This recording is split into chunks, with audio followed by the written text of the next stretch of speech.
Hello साथियों, हमारे किरण की चैनल में आप सबका स्वागत है। दोस्तों, आज आप लोगों को एक कहारवा नाच गीत सुनाने जा रही हूँ। सुनिए और आनंद लीजिए। लाइक और सब्सक्राइब कीजिए।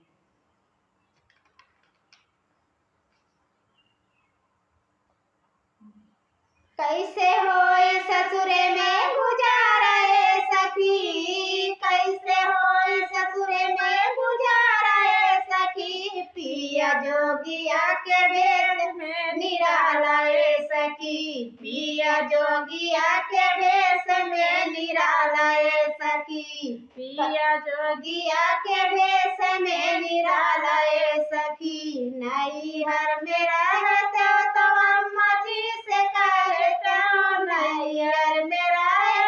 तो अम्मा जी से कहते हो, सासु धर काली के रूप ए सखी, सासु धर काली के रूप ए सखी, पिया जोगिया के भेष में निराला ए सखी, पिया जोगिया के भेष में निराला ए सखी, पिया जोगिया के भेष में निराला ए सखी, कैसे होई ससुरे में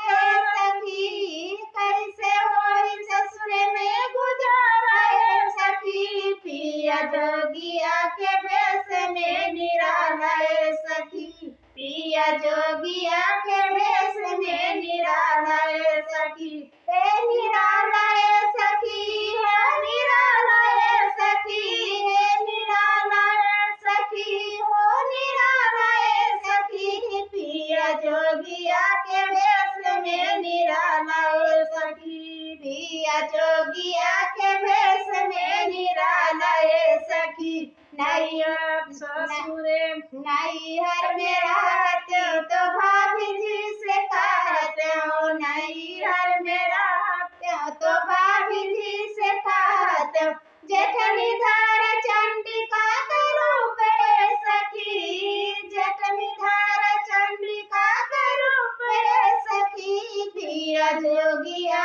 के भेष में निराला ए सखी, पिया जोगिया के भेष में निराला ए सखी, पे निराला ए सखी, हो निराला ए सखी, पिया जोगिया के भेष में निराला ए सखी, पिया जोगिया के भेष में निराला ए सखी, कैसे होई ससुरे में गुजारा ए सखी, कैसे होई ससुरे में गुजारा ए सखी, पिया जोगिया के भेष में निराला ए सखी, पिया जोगिया के भेष में निराला ए सखी, नैहर में रहती हूँ तो दीदी जी से कहते हो, नैहर में रहते हो तो दीदी जी से कहते हो, ननदी धर दुर्गा के रूप ए सखी, ननदी धर दुर्गा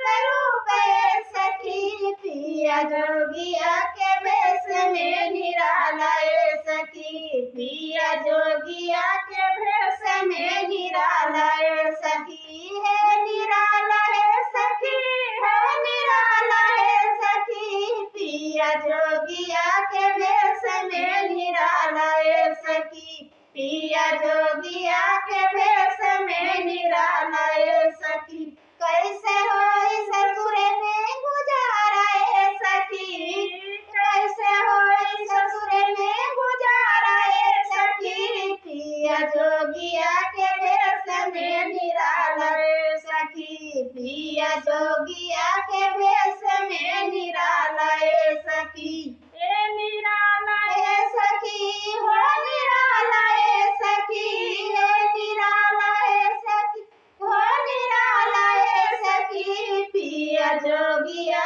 के भेष में निराला ए सखी, पिया जोगिया के भेष में निराला ए सखी।